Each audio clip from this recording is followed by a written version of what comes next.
Lunes 19 de mayo de 1919. El NC-3, uno de los 3 barcos voladores de la Marina de los Estados Unidos que intentará cruzar el Atlántico, aterriza en Punta Delgada, en las Azores. Tras 48 horas perdido en alta mar, no podrá seguir adelante con su proyecto y participar en la primera travesía transatlántica de la historia de la aviación. Mientras desembarcan, los miembros del NC-3 se enteran de que el NC-1 también ha fracasado. Solo uno de los 3 barcos voladores, el NC-4, sigue en condiciones de realizar el intento.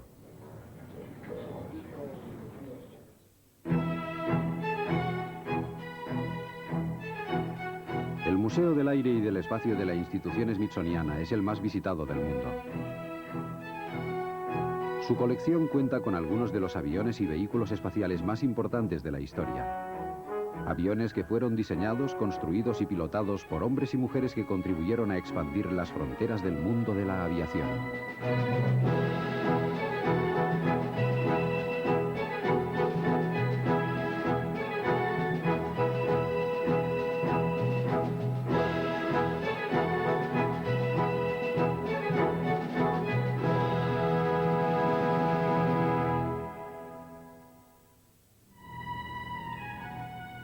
Este es el NC-4, uno de los enormes barcos voladores diseñados por la Marina de los Estados Unidos en los meses finales de la Primera Guerra Mundial.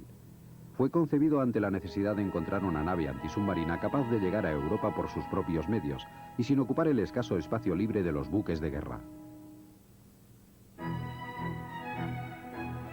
Incluso hoy los NCs nos parecen grandes. Con unas alas de 44 metros de longitud son tan grandes como un jet moderno.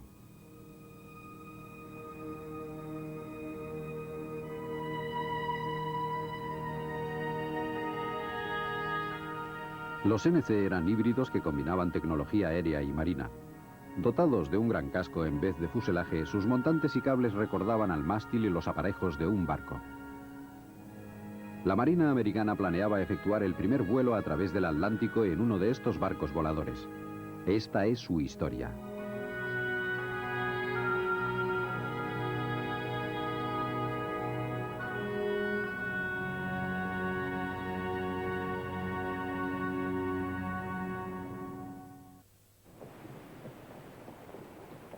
Estados Unidos tomó parte en la Gran Guerra en abril de 1917. En aquella fecha, otras naciones ya llevaban 3 años en guerra, lo que las había forzado a mejorar su tecnología en aviación militar. América estaba muy por detrás, contando tan solo con algunos aviones militares que ya habían quedado desfasados. Inmediatamente, el ejército inició una campaña para reclutar y entrenar a pilotos y mecánicos.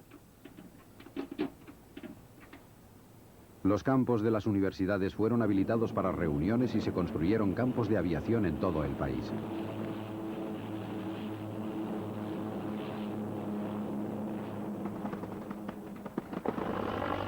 Miles de Curtiss JN-4 Genies fueron construidos como aviones de entrenamiento. El bombardero británico Airco de Havilland DH-4 fue uno de los 3 diseños de aviones europeos elegido para la producción en cadena. La producción del DH-4 se contrató con 3 compañías diferentes, cada una con plantas capaces de producir varios miles de aeroplanos y con la producción en cadena. Sin embargo, surgieron problemas para adaptar el diseño a la normativa americana.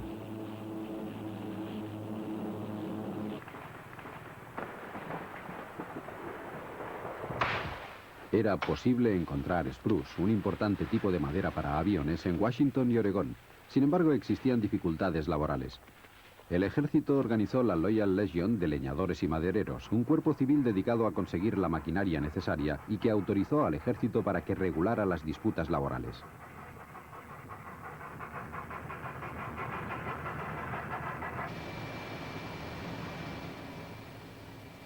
Se movilizó a la industria americana para alcanzar una cuota de producción de materiales suficiente para cubrir su propia demanda y la de sus aliados.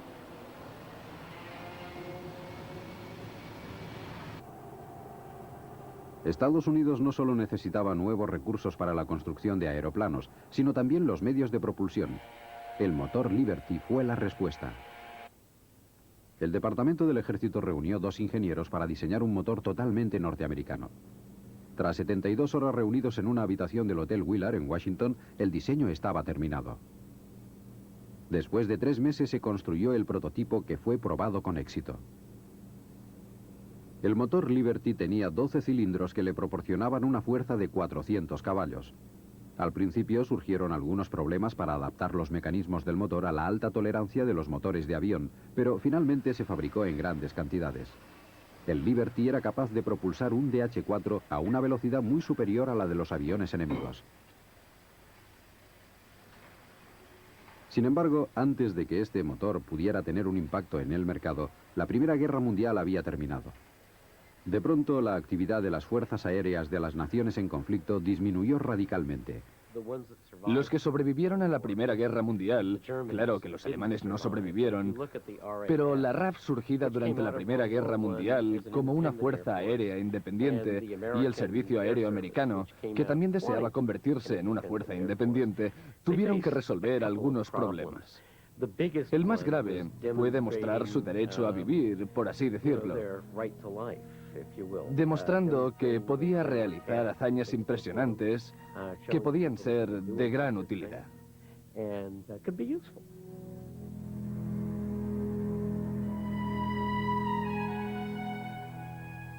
Cuando a principios de 1918 la Marina americana aprobó los grandes barcos voladores NC, los submarinos alemanes destruían casi 1 millón de toneladas de cargamento aliado al mes. Con ellos desapareció la amenaza. Los barcos voladores estaban diseñados para operar desde el mar, con una autonomía de vuelo de 16 horas y un cargamento de bombas considerable.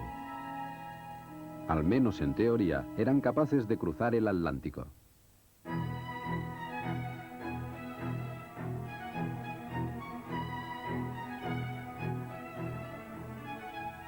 Gracias a un contrato con Glenn Curtiss, 4 de los barcos voladores NC fueron ensamblados en la nueva fábrica de Garden City, Long Island. Muchos de sus componentes fueron construidos por otros contratistas y llevados a Garden City para el montaje preliminar. La fábrica solo podía albergar la construcción simultánea de 2 NC. El progreso del NC-1 había sido lento. Fueron necesarios casi 4 meses desde la firma del acuerdo hasta que se realizó el primer vuelo de 33 kilómetros hasta la estación naval de Rockaway para su montaje final y la realización de las pruebas. Para entonces, la guerra llegaba a su fin. Pero antes de la firma del armisticio, el comandante John Towers había propuesto una idea descabellada. Escribió: "El primer avión que cruce el Atlántico será recordado por la historia como un gran éxito de su tiempo". Naturalmente, Towers proponía que un barco volador fuera el primero en realizar esta hazaña, que debía llevarse a cabo antes del verano de 1919. En febrero de 1919 la idea había sido aprobada y se le concedió máxima prioridad. El propio comandante Towers dirigiría el proyecto.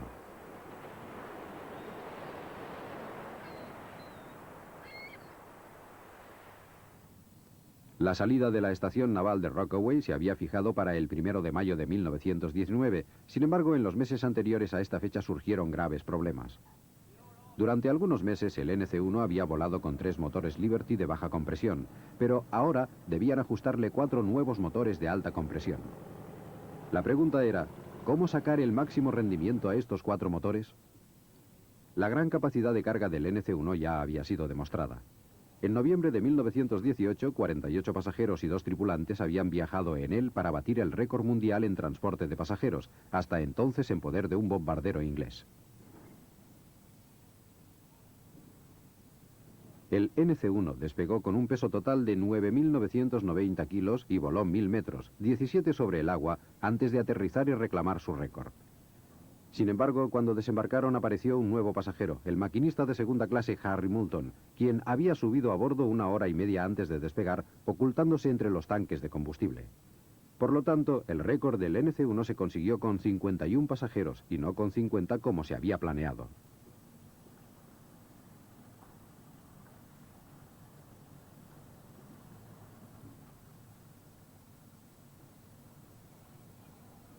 Sin embargo, durante los preparativos del NC-1 no todo fueron éxitos. En marzo de 1919 una tormenta lo hizo encallar en la bahía de Jamaica y el ala inferior quedó totalmente destruida. En aquella fecha, la última de las alas de los 4 barcos ya había sido entregada. y las plantillas desmanteladas. Era imposible construir otra dentro del plazo disponible. Se decidió utilizar una del NC2 de construcción más pesada, pero que siguió en activo realizando pruebas de consumo de combustible hasta que el NC3 estuvo disponible.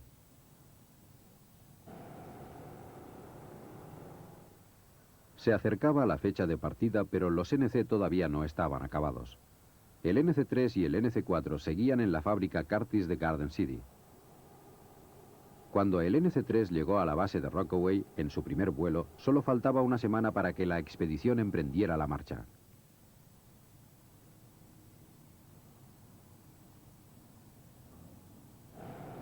Con el NC4 todavía en construcción, era evidente que no podrían despegar en la fecha prevista. Pero una expedición tan compleja era difícil de retrasar. Las naves de refuerzo ya se encontraban en el Atlántico para colaborar en la navegación y la información meteorológica. Ocupaban sus posiciones, pero no podían permanecer allí indefinidamente.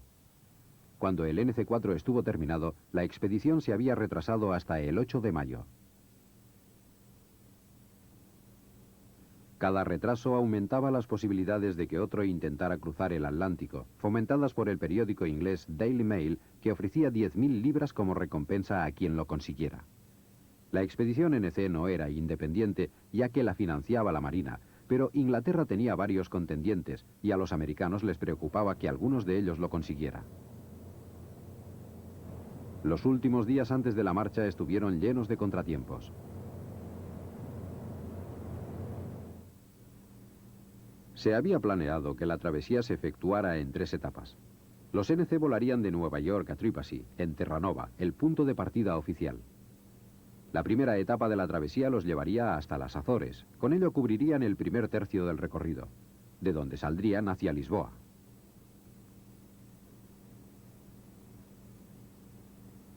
En la estación naval de Rockaway se trabajaba sin descanso para completar a tiempo la puesta a punto de las 3 naves. El 1 de mayo, la fecha de partida inicial, el NC4 realizó su primer vuelo. Las pruebas de vuelo con el NC3 habían demostrado la necesidad de introducir algunos cambios, incluidos en el NC4 y en el recientemente convertido NC1. El equipo trabajó sin descanso para que los 3 barcos voladores estuvieran en condiciones de realizar con éxito su difícil misión.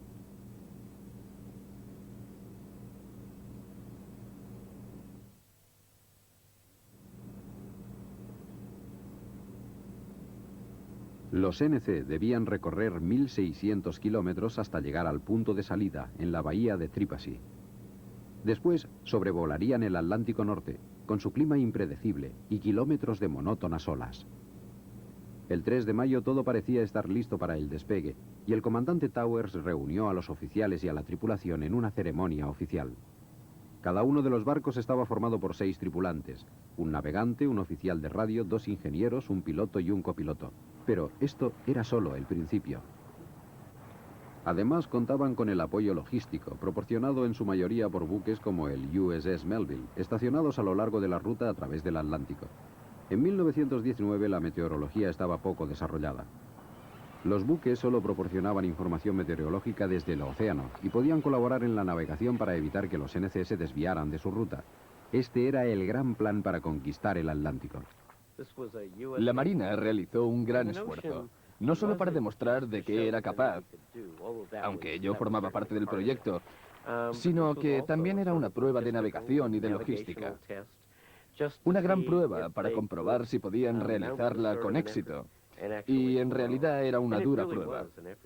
Tenían buques estacionados en el Atlántico, estaciones de aprovisionamiento y una gran pista de despegue cerca del punto de partida. Así que no solo fue un golpe publicitario, sino un esfuerzo enorme para demostrar que aquello era posible. Sin embargo, antes de lanzarse a la conquista del Atlántico, debían sortearse algunas dificultades en la estación de Rockaway. La madrugada del 5.º día, el NC1 se incendió. El fuego alcanzó al NC4, dañando el elevador. El ala inferior de estribor del NC1 quedó calcinada y uno de los mecánicos que trabajaba en un motor del NC4 se accidentó con una de las hélices.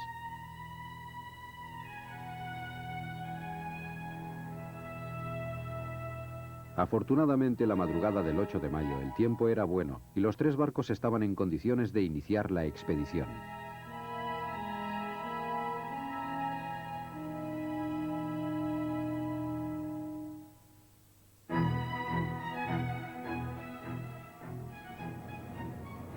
El comandante Red del NC-4 dijo: Lleguemos o no, nos divertiremos.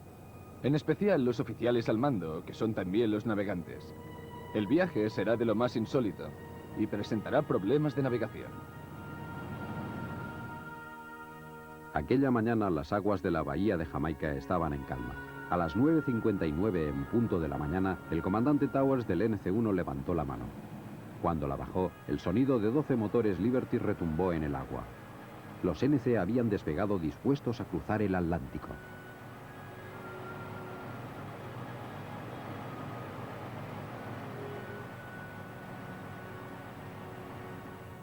Entre la tripulación del NC-4 se respiraba cierta inquietud. La semana anterior había realizado su primer vuelo y su bitácora indicaba menos de 5 horas de vuelo. El largo trayecto hasta la bahía de Tripasí, en Terranova, era su oportunidad para resolver cualquier imprevisto antes de intentar atravesar el Atlántico.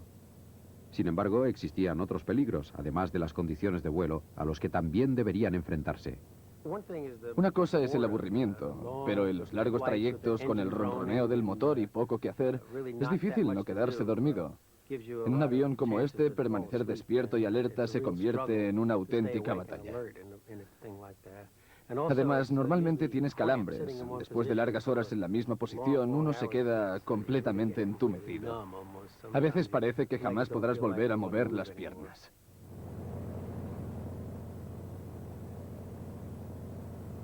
Y no olvidemos que en el Atlántico Norte las bajas temperaturas casi siempre van acompañadas por el mal tiempo. Era terrible estar en la cabina exterior.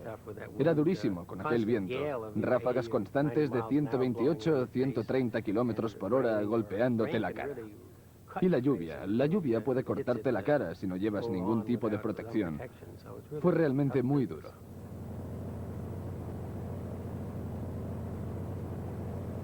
El NC-4 era ligeramente más pesado que el NC-3 y el NC-1, así que debía volar a mayor velocidad. Pero transcurridas 4 horas se detectaron problemas en un motor y con solo 3 motores en marcha rápidamente quedó rezagado. Los destructores que marcaban la ruta estaban situados cada 80 kilómetros. Cuando no hubo noticias del NC-4 se inició su búsqueda. A las 3 en punto de aquella tarde otro motor falló en el NC-4, viéndose obligado a descender a 120 kilómetros del Cabo Cod. El NC-1 y el NC-3 volaron en condiciones adversas hasta Halifax, Nueva Escocia, donde aterrizaron a las 8 de la tarde. Nadie oyó la llamada de emergencia del NC-4. Los intentos para reparar los motores fracasaron y el comandante Red decidió desviarse hasta Cabo Cod. Después de una noche en el mar, el NC-4 consiguió llegar a la base naval de Chatham, Massachusetts. Mientras lo reparaban, sus 2 hermanos resolvían sus propios problemas y una hélice rota tuvo que ser reemplazada. Sin embargo, el sábado 10 de mayo despegaron hacia Tripasí, Terranova, el verdadero punto de partida.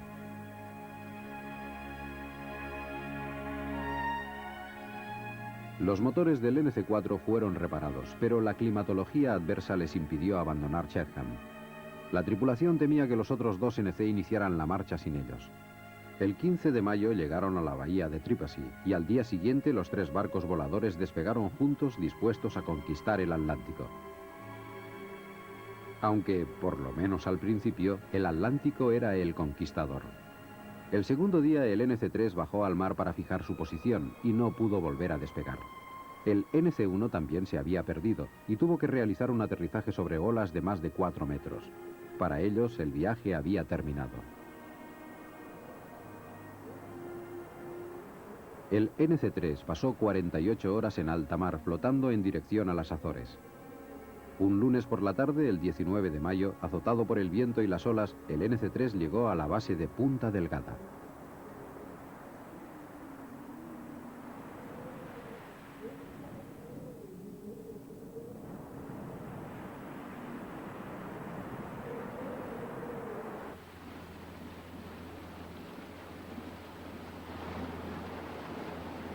Punta Delgada era el destino de la expedición en las Azores, aunque el NC-3 no había planeado llegar de este modo.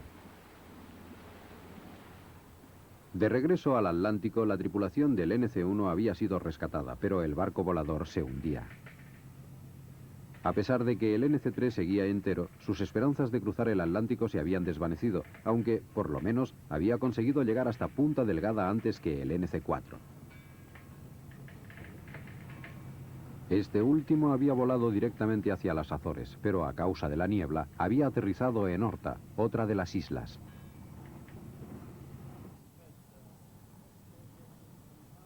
La tripulación del NC-3 pudo recuperarse de su dura experiencia en el mar y disfrutar de la isla, mientras el NC-4 esperaba a que aminorara el mal tiempo.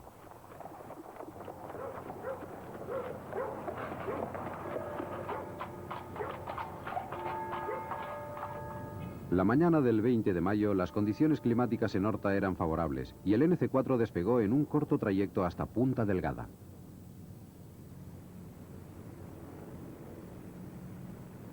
A las 2:20 de la tarde, el NC-4 llegaba a Punta Delgada.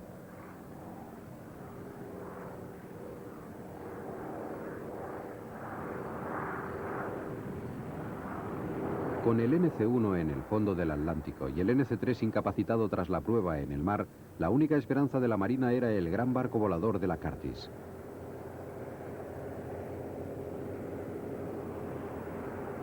Una gran excitación reinaba en el puerto de Punta Delgada, pero mientras la tripulación del NC-4 se preparaba para el despegue, era consciente de que su viaje no había terminado.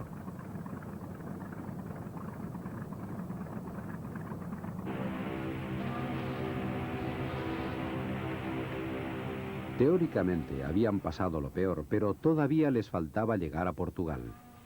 Una semana después, el NC-4 despegó con una nueva línea de destructores marcando la ruta hacia Lisboa, su destino final.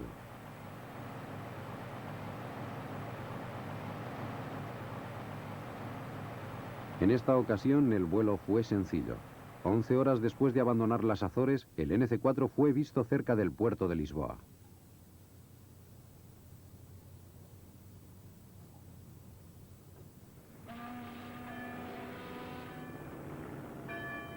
El Atlántico había sido cruzado por aire y la ciudad era una fiesta.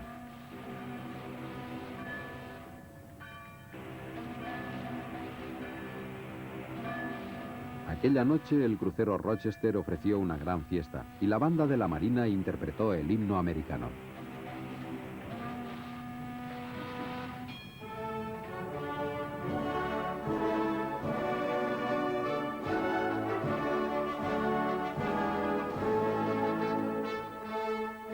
Sin embargo, pese a la alegría del triunfo del teniente comandante Reed, se respiraba una cierta tristeza por el fracaso del líder de la expedición, el comandante Towers, cuyo NC-1 yacía en el fondo del océano, y a quien el secretario de Marina había persuadido para que intentara cruzar el último trayecto a bordo del NC-4.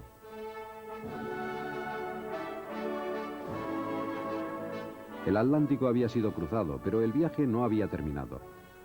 Esa misma noche, el NC-4 abandonó Lisboa en un simbólico y último trayecto hasta Plymouth, Inglaterra. El punto de partida de los padres de los peregrinos que se habían embarcado en una aventura similar hacia el Nuevo Mundo 299 años antes.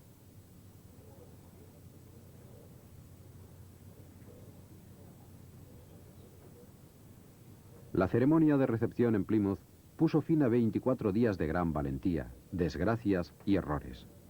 Sin embargo, a pesar del clima y gracias al enorme esfuerzo logístico, por primera vez se había sobrevolado el Atlántico. Y el gran barco volador Curtis, el NC-4, con 6 tripulantes, lo había conseguido.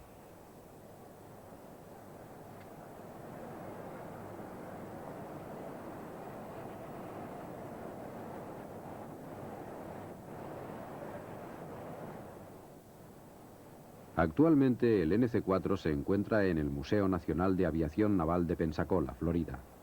Fue restaurado por los miembros de la Sociedad Smithsoniana del Museo Nacional del Aire y del Espacio y puede verse tal como salió de la fábrica Curtis de Garden City antes de la Odisea del Atlántico.